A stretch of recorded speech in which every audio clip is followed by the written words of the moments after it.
Selamat datang di channel Easy Media. Video ini adalah sebuah vlog perjalanan pribadi yang memberikan sedikit informasi mengenai cruise ship traveling.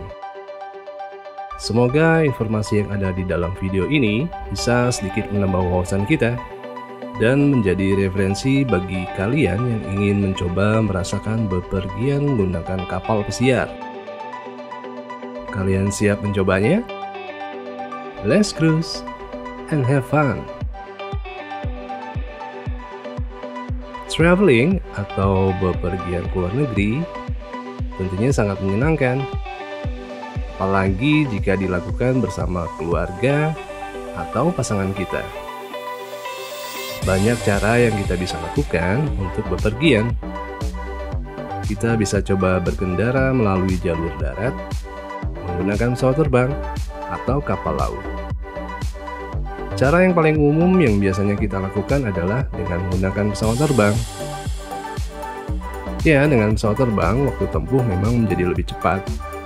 Namun, bagi Anda yang ingin mencoba melakukan perjalanan liburan dengan santai, nyaman, dan tanpa merasa tergesa-gesa, Anda bisa mempertimbangkan cara traveling yang satu ini, yaitu dengan menggunakan kapal pesiar atau cruise traveling.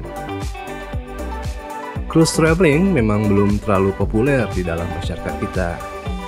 Selain minimnya informasi, ditambah lagi dengan sarana yang memang masih sangat jarang kita jumpai untuk bisa mengakses transportasi yang satu ini. Setahu saya, Indonesia memang belum memiliki fasilitas ini. Kita juga belum memiliki kapal pesiar dengan skala yang besar yang dimiliki oleh pihak pemerintah ataupun swasta. Kebanyakan hanya kapal-kapal berukuran sedang saja, seperti yang biasa kita jumpai pada saat kita berlibur di Pulau Bali. Ya, semoga saja suatu saat nanti kita memiliki sendiri perusahaan kapal pesiar berbendera Indonesia ya. Kita sebagai anak bangsa pastinya merasa bangga. Saat ini untuk bisa merasakan perjalanan dengan kapal pesiar, kita harus terlebih dahulu terbang ke suatu tempat atau negara yang biasanya memang dijadikan terminal base oleh kapal tersebut. Walaupun saya lihat sebetulnya banyak sekali kapal-kapal pesiar itu yang singgah di wilayah Indonesia. Fasilitas dan sarana yang kita miliki pun sebenarnya boleh dibilang cukup layak untuk bisa menerima dan memberangkatkan penumpang kapal. Ya, walaupun tetap harus ada sedikit pembenahan, terutama soal kenyamanan fasilitas yang masih agak sedikit tertinggal dengan negara tetangga. Kembali lagi seperti harapan saya tadi, mudah-mudahan suatu saat nanti Indonesia bisa ya. Mungkin sebagian kalian ada yang penasaran nih, berapa sih ongkos naik kapal pesiar itu? Harga tiket tentunya bervariasi, tergantung dari paket perjalanan apa yang kita pilih. Setiap paket perjalanan mempunyai harga yang disesuaikan dengan destinasi atau tempat tujuan yang kita pilih, plus servis apa saja yang kita inginkan selama dalam perjalanan. Untuk dapat mengetahui secara pasti berapa biaya yang harus dikeluarkan dan fasilitas apa saja yang bisa kita dapatkan dari sebuah paket perjalanan kapal pesiar, kita bisa coba menghubungi agen-agen perjalanan di tempat tinggal kita, atau bisa langsung membuka situs resmi yang mereka miliki. Coba saja kalian klik link yang ada di deskripsi video ini.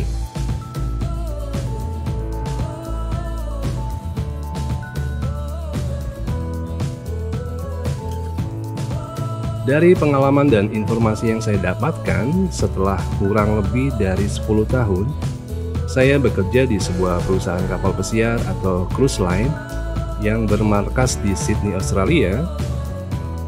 Biasanya mereka menawarkan paket pesiar dengan harga minimum berkisar 100 hingga $300 per orang.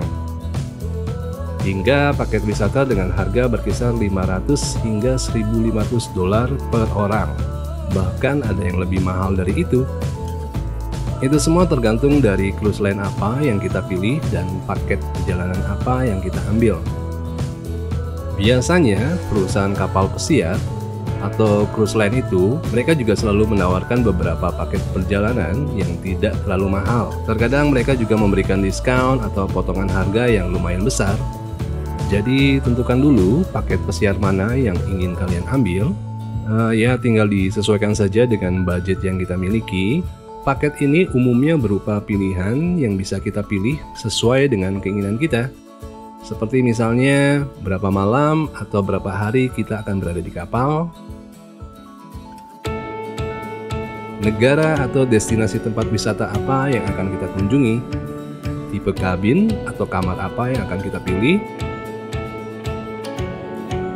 dan jenis pelayanan apa yang ingin kita dapatkan selama kita berada di kapal tersebut. Semakin singkat waktu yang kita ambil, semakin murah pula biaya yang harus kita keluarkan, begitu juga sebaliknya. Tidak jarang juga mereka menawarkan paket murah, misalnya 1 hari cruise, 2 hari cruise, atau 3 hari cruise. Cruise pendek atau short cruise ini biasanya hanya mengunjungi tempat-tempat wisata terdekat dari terminal yang sudah menjadi central base kapal-kapal tersebut. Misalnya saja ya, seperti Indonesia, kapal berangkat dari Bali menuju Lombok atau dari Makassar ke Surabaya. Jadi jarak yang tidak terlalu jauh untuk ditempuh ya. Khusus untuk cruise 1 atau 3 hari ini, biasanya kapal memang hanya melakukan perjalanan domestik atau berlayar dalam koordinat tertentu saja, tanpa singgah ke suatu tempat atau negara. Paket jenis ini bisa dibilang cukup laris dan banyak peminatnya, terutama buat mereka yang ingin memanfaatkan libur akhir pekan. Karena selain murah, kita juga bisa menikmati fasilitas kapal pesiar yang sama kualitasnya dengan apa yang kita dapatkan di paket premium. Ya, bedanya hanya di waktunya saja yang lebih singkat. Memang tidak semua fasilitas tambahan yang ada di kapal pesiar itu bisa kita nikmati secara gratis ya. Ada beberapa fasilitas tambahan berbayar.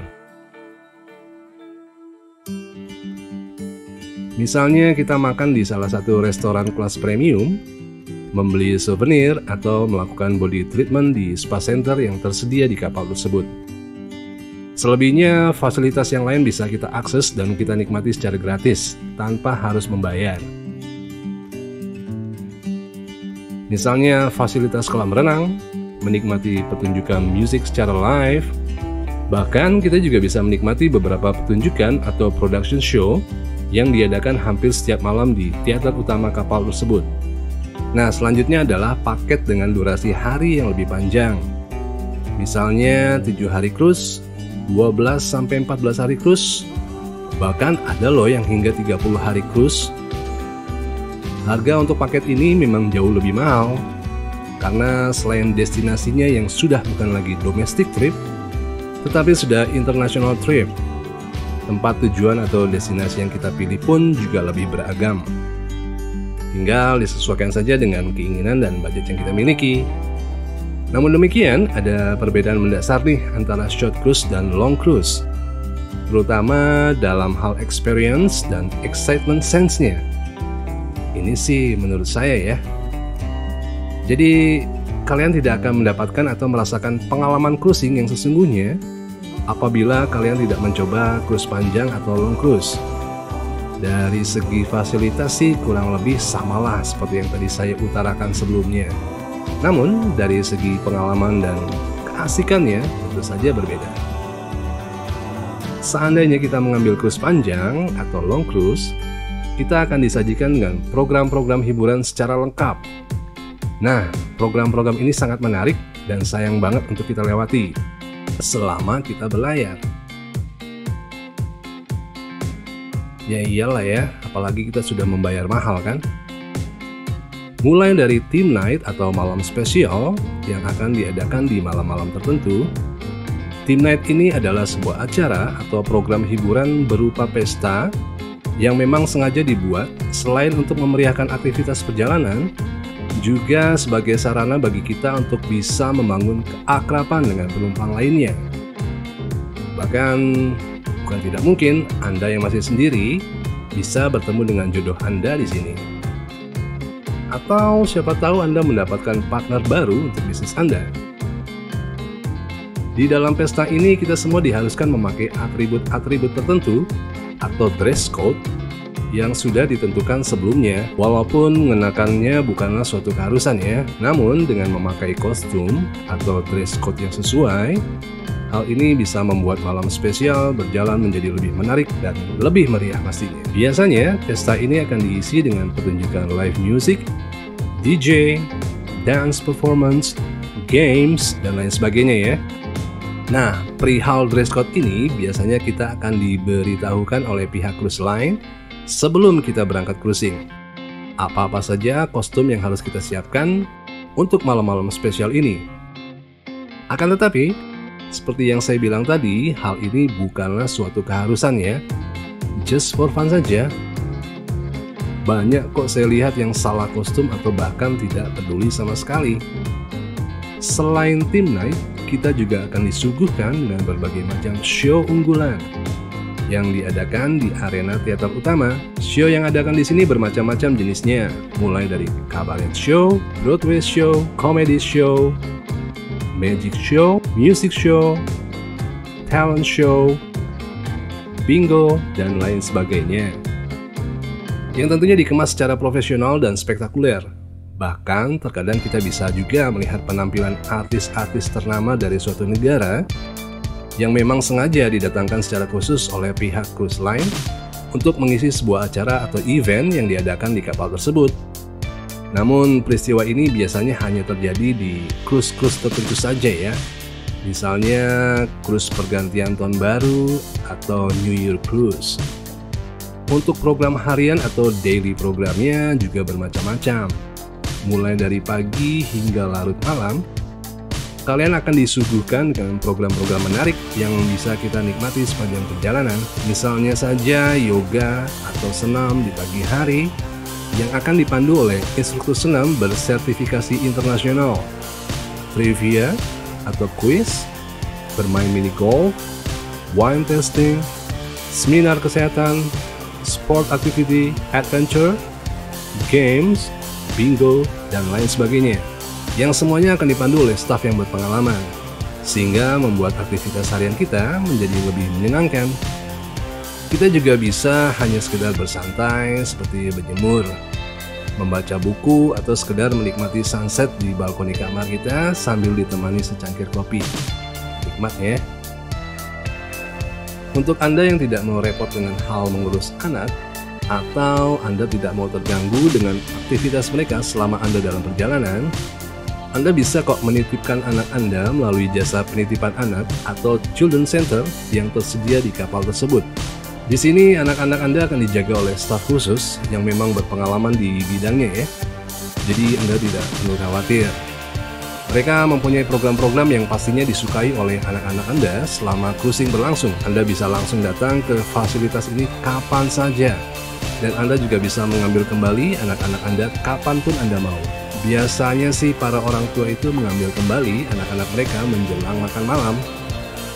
Fasilitas ini gratis, tetapi ingat, sebelum Anda menitipkan mereka, Anda harus mendaftarkan terlebih dahulu putra-putri Anda melalui Children Center ini di hari pertama Anda berada di kapal. Tujuannya agar anak-anak Anda terdata dan masuk ke dalam sistem database mereka. Children Center ini biasanya menerima anak-anak dengan usia minimum 5 hingga 17 tahun. Dan untuk anak-anak yang sudah remaja atau ABG, biasanya kegiatan mereka ini selalu diawasi oleh staf keamanan khusus yang biasa disebut Youth Security. Staf ini tersebar di beberapa titik kumpul yang biasanya dijadikan tempat berkumpul oleh para remaja. Tugas mereka adalah memonitor atau mencegah tindakan atau perilaku yang dianggap atau dinilai berbahaya untuk keselamatan dirinya dan penumpang lain. Jadi dengan menitipkan putra-putri Anda, paling tidak kita bisa sedikit lebih leluasa menikmati fasilitas di kapal secara maksimal. Dan tentunya lebih fokus memanjakan diri Anda. Well, sekarang paling tidak kita sudah mendapatkan sedikit gambaran mengenai cruise traveling. Saya akan coba bahas lebih jauh lagi mengenai hal ini di video saya selanjutnya. Semoga informasi ini bermanfaat. Jangan lupa untuk subscribe, comment, like, dan share jika kalian suka video ini. Tetap sehat, tetap positif, dan salam traveling.